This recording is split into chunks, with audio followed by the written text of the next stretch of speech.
The Nike GT Cut 3 was one of those shoes I really wanted to love, especially because it was Nike's first entrance into the basketball shoe space with Pebax-based foam. Remember, they were the leaders in the running shoe space with the Alpha Fly and the Vaporfly, with just these ridiculous advances in technology in that space.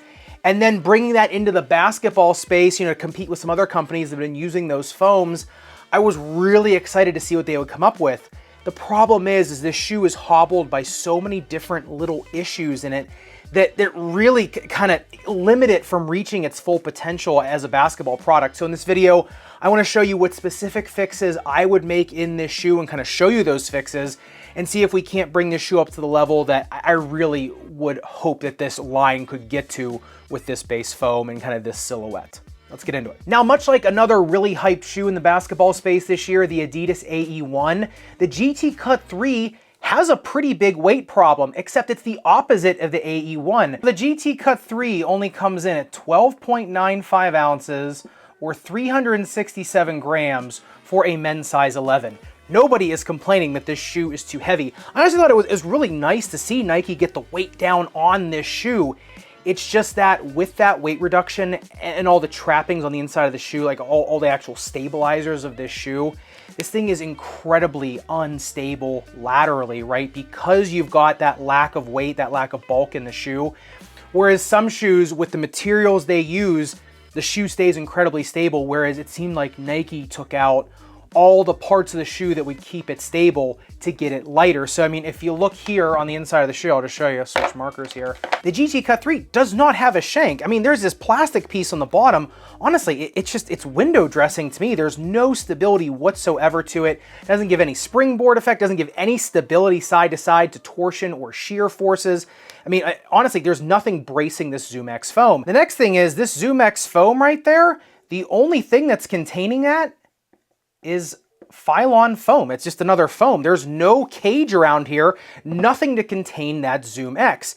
Now, there's a way that you can, fix all this with one piece, just one other element added to the shoe.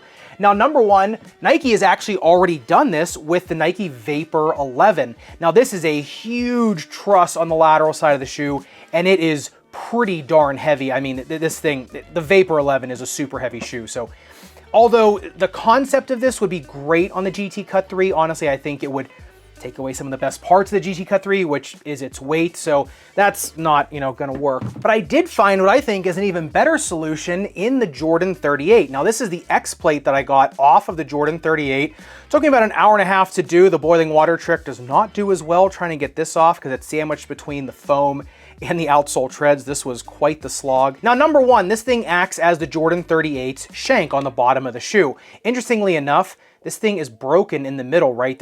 I didn't break it. This is how it comes on the shoe. It's only attached by this little piece of vinyl in the middle. So honestly, Jordan Brand could just, make this one continuous piece. You'd get a lot more resistance to torsion, a lot more shear resistance. It would just be a much more stable unit, right? Versus two units being glued together. But you take the X plate on this and put it on the GT Cut 3, right?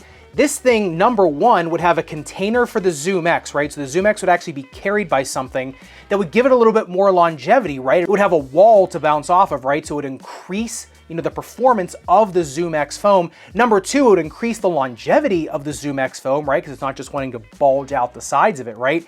And you'd actually get a pivot point in the front of the shoe here on the lateral side of the shoe. So you'd accomplish all those things for only maybe an ounce and a quarter of weight added to it. Remember, the GT Cut 3 is a little more of a low profile shoe than the Jordan 38. You could definitely make this a little smaller, right? Even get the weight down more. And you could take out this vinyl piece in the middle and just make this one continuous X and get even more stability out of this thing. And although I think the tread of the GT Cut 3, it's fine, so that mountain peak pattern, that aggro crag pattern, it does pick up some dust. However, that's just rubber compounding. That's not a huge deal to wipe your shoes down. What I did think about this shoe that I didn't like when looking at that is definitely the shape of the outsole, right? So here's the shape of the out and midsole. Let me put it all the way back here. As you can see, Number one, the heel is very narrow, so you could almost just kind of square off the heel a little bit, make it a little more stable in the rear foot. Because that was one of the things I noticed when I came down on the rear foot of this shoe. This thing definitely wanted to buckle for sure. And here on the lateral flange, number one, you could just make a little rubber clip here for a flange.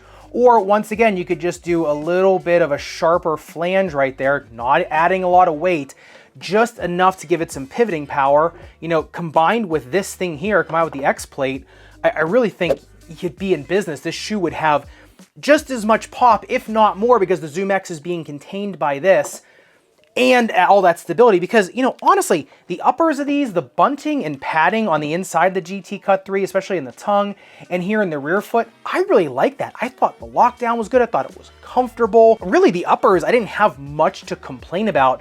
Now, the one thing I will say about the uppers though, is that if you look at the external heel counter on these things, see how they have all these circular cutouts in these? Honestly, if you're gonna do an external heel counter on the Cut 3s, especially with how light they are, maybe make them lower profile and just a little bit more rigid. That way, if you don't want to make the rear foot a little bit wider, a little bit more stable, at least the heel counter on these would impart a little bit more stability to the shoe. So honestly, I think this shoe is really, really close to being a super elite product. I mean, it's got everything there. There's just a few tweaks here, but I think if you do add some of those tweaks into there, I think the GT Cut 4, if they're gonna continue down this line, could really be something special. Like I said, if it's just tweaked a little bit to make it more playable for more people. So I'd love to hear your thoughts on this. Do you think I'm wrong? Do you think I'm right? What changes would you make into the next model year of the GT Cut? Love to hear your thoughts in the comments down below. And if you do want to see what I'm talking about with the other shoe I was mentioning, the Adidas AE1 and all the fixes I would make to those, make sure you click into this video up above and subscribe down below. Respect, Gerber, and foam. I'll see you somewhere in the Sneakerverse.